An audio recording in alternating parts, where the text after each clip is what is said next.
So, ito na nga. Dumating na nga yung order ko sa TikTok. So, tinatry ko yung kung totoo ba yung 22 pesos na wallet. So, ito na, dumating na siya. So, titingnan natin. Okay?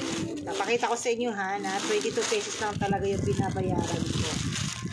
22. Saan na ba yung 22 pesos dito? Eto. Tingnan niyo.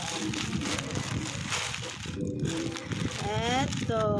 22 pesos. So, nakita nyo?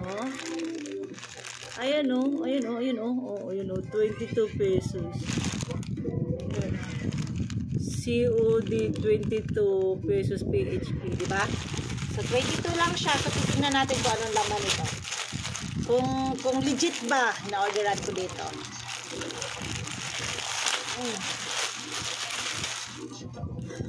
Surprise!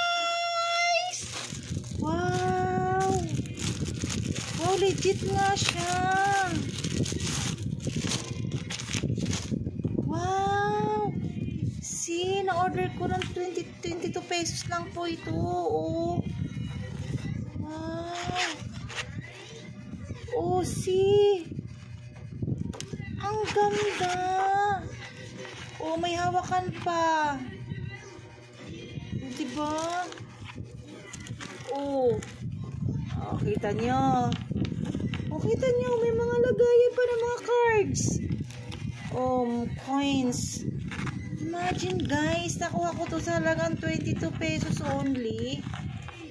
Wow. Coin horse. Ito din, lagayan din ng cards. O, diba? Ito dito sa mga papel-papel. San ka pa? Ang ganda. 22 pesos lang. Nabili ko. Pero, maroon ang in-order ko. Okay na yun. Favorite ko din naman yung red. O, diba? Oh, see? Oh, ang ganda.